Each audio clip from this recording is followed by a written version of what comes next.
जय श्री रामचा नारा देत संपूर्ण देशभरातले रामभक्त जे आहेत ते आता अयोध्येकडे रवाना होत आहेत आणि अयोध्या नगरी देखील सज्ज झालेली आहे। मी सध्या आहे हनुमानगढी परिसरामध्ये, म्हणजेच हनुमानाच्या मंदिरामध्ये।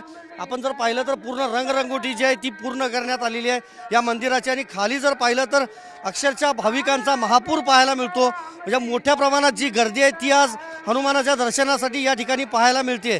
प्रामुख्याने हेच आहे, देशभरातले सगळे भाविक जे आहेत ते अयोध्येत दाखल होत आहेत। आणि दुसरं चित्र मी दाखवतो ते म्हणजे टॉप अँगल, संपूर्ण अयोध्या नगरी कशा पद्धतीनं सज्ज झालेली आहे। आपण जर पाहिलं तर रंगरंगोटी केली जाते सगळ्या इमारतींना, त्याचबरोबर बाजारपेठा जे आहेत, छोटी जी दुकानं स्टॉल्स असतील ती पूर्णपणे आता सजवली जात आहेत। आणि प्रामुख्याने हेच आहे, 22 तारखेला रामाच्या मंदिराचं उद्घाटन होणार आहे।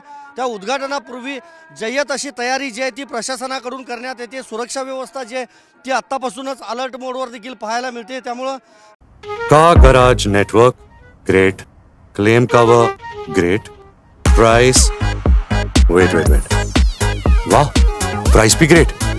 Tata AIG car insurance, trusted नाम, फैंटास्टिक नाम। येणाऱ्या भाविकांना कुठलाही त्रास सहन करावा लागू नये यासाठी खरं तर मोठ्या प्रमाणामध्ये प्रशासनाकडून प्रयत्न केले जात आहेत।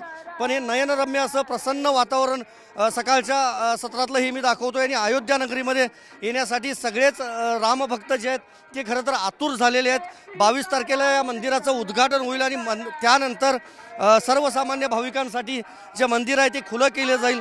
मात्र प्रत्येक रामभक्तासाठी हा एक अनमोल क्षण असणार आहे असं म्हणता येईल, आणि त्यामुळेच अयोध्या नगरी ही आता पूर्णपणे सज्ज झालेली आहे। व्हिडिओ जर्नलिस्ट राकेश कुमारसह मी संदीप राजगोळकर, TV9 मराठी, अयोध्या।